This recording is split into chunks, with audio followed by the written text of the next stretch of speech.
The mother of the Bandar Utama schoolgirl who died from her injuries following an attack at her school held a press conference today.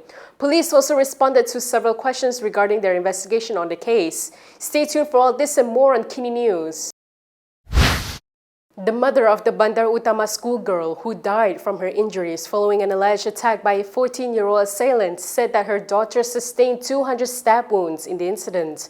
At a press conference held at her 16-year-old daughter's wake, Wong said online reports say 50 stab wounds, but in reality her daughter suffered 200 stab wounds. She added that it was not slashes but stabs and went from the upper right side down to the leg area. Wong shared that her daughter was attacked in the bathroom, and police told the family that the boy had jumped down from the cubicle as the door was locked. She added that after stabbing her, the boy had left her locked inside.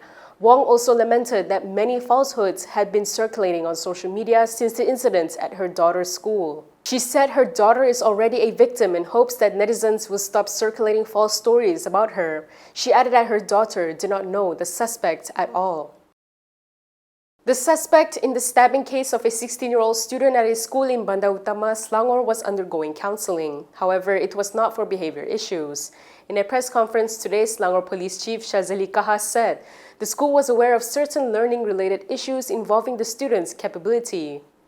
Pengetahuan tentang masalah memang pihak sekolah mengetahui, tetapi bukan berkaitan dengan insiden ini. Dia adalah masalah tentang personaliti pelajar tersebut dari segi keupayaan belajar dia. Tapi bukan masalah tentang nak tahu kejadian ini berlaku. Setakat siasatan sehingga kini saya dimaklumkan bahawa ada menjalani proses counselling pemulihan untuk memperbaiki dari segi kaedah pembelajaran dia, bukan daripada segi mental health ataupun personality dia. Meanwhile, when asked about the suspect's mental condition, Shazeli said that it wouldn't be fair for him to comment on it as the police are not psychiatric experts. Shazeli added that the police are identifying which specific social media platform had influenced him. He reportedly said that video games could have also played a part in the suspect's decision to carry out the attack. Previously, it was reported that police had discovered the suspect's alleged handwritten notes with gaming and internet culture vocabulary, including 0 day, which means the day of attack, and NPC, which stands for non-playable character. From now on, you can also listen to KiniNews on Spotify and Apple Podcasts. Scan the QR code on the screen to follow us. Prime Minister Anwar Ibrahim said the government will decide on issues of discipline and safety involving school students tomorrow. This comes following reports of several inappropriate incidents lately. According to Bernama, Anwar told reporters that he had a short discussion with Education Minister Fatnina Sidek on the matter today. He said the issue will be brought to the cabinet for a detailed discussion and decision. Anwar was responding to questions on educational reforms after a series of violent cases including rapes, murders, and bullying at schools. Yesterday, he said stern action to address disciplinary and safety issues in schools, which require swift intervention, will be discussed by the cabinet. Lately, several serious incidents involving students have been reported. Among the recent incidents include a murder case at a Petaling Jaya school and rape cases in Melaka and Kedah involving students. The Education Ministry's data also shows a worrying rise in bullying cases at schools, with 7,681 cases last year, up from 6,528 in 2023. Education Minister Fatnina Sidek has responded to remarks by the Education Ministry Director General Azam Ahmad that bullying and sexual harassment cases in schools had long been swept under the rug. Azam had previously said that within the past 3 months of his helming the ministry's Director General office, he had collected a lot of data on sexual harassment and bullying cases being swept under the carpet. When asked about the matter in the Dewan Rakyat today, Fatnina said that he didn't mean that the cases were being covered up. Saya ingin membuat penjelasan berkaitan kenyataan Ketua Pengarah Pendidikan Malaysia berhubung isu yang disebut sebentar tadi, iaitu bagaimana beliau menyentuh tentang disapu ke bawah kapet. Ahli yang berhormat, maksud itu sebenarnya penjelasannya adalah beliau tidak bermaksud bahawa kes-kes berkenaan disembunyikan. Tetapi apa yang beliau tegaskan adalah terdapat insiden-insiden di sekolah yang sebenarnya telah diketahui atau dimaklumkan kepada pihak berkaitan sama ada guru, pentadbir, guru kaunseling, pejabat pendidikan daerah atau jabatan pendidikan negeri, namun pada ketika itu dianggap sebagai kes kecil ataupun tidak serius atau bersifat sementara. Datuk Speaker, akibat daripada persepsi tersebut, tindakan intervensi yang diambil mungkin bersifat ringan dan tidak menyeluruh. Itu yang sangat menggusarkan hati kami kalau kes-kes seperti ini tidak diberikan perhatian dan kami tidak dapat melaksanakan siasatan dan intervensi yang menyeluruh. Keadaan ini menyebabkan sebahagian kes berlarutan sehingga menimbulkan implikasi yang lebih besar. Meanwhile, Fatnina also affirmed that her ministry is committed to continuing to strengthen and enhance safety and well-being in schools. Such efforts, she told the Dewan Rakyat, include immediate reforms to existing mechanisms, with the matter to be an intensive and continuous effort which will face regular evaluations.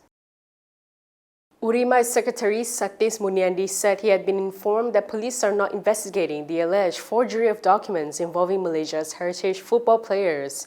Satis, who lodged a police report, said he was informed of the matter via email yesterday. According to him, police said that they found no elements of a criminal offense. In a statement this morning, Satis also expressed surprise over the hasty closure of the case. He said the case was closed without even recording his statement as the complainant. He also reminded that MPs had made calls for an investigation into the matter in the Dewan Rakyat. Satis had lodged a police report at the Dangwangi District Police Headquarters in Kuala Lumpur nearly a week ago. This came following concerns that individuals in the National Registration Department, the Youth and Sports Ministry, and the Football Association of Malaysia may have colluded in forging documents. Home Minister Saifuddin Astion Ismail had previously told Parliament that he exercised powers granted under the Constitution to consider granting citizenship to the 7 football players. If you like the stories we produce, consider supporting us by subscribing to Malaysia Kini. Click the link in the description below or scan the QR code on your screen to subscribe. Israeli forces reportedly continued attacks across Gaza yesterday, defying a declared ceasefire. The Palestine News and Information Agency said tanks fired artillery shells towards civilian areas. According to the report, the shelling targeted Bani Suhaila and the Sheikh Nasser neighborhood, east of Khan Yunis and Gaza City. Medical sources reported yesterday that the death toll from the aggression since October 7, 2023 has reached 67,913 Palestinians, with 170,134 others wounded. Over the last 24 hours alone, 44 Palestinians, including 38 whose bodies were recently recovered, along with 29 wounded, were brought to hospitals in the Strip. Thousands more are still believed trapped under the rubble in the streets. It was reported that the ambulance and civil defense crews were unable to reach them due to the massive destruction. Yesterday, past President Abdul Hadi Awang said the party refrained from naming its prime ministerial candidate out of fear that the individual could be sabotaged, for example, by having gold bars or drugs planted in their vehicle. In his speech at the Dewan Rakyat, he explained that the decision was made for safety reasons, adding that it could be dangerous if people knew who the candidate was.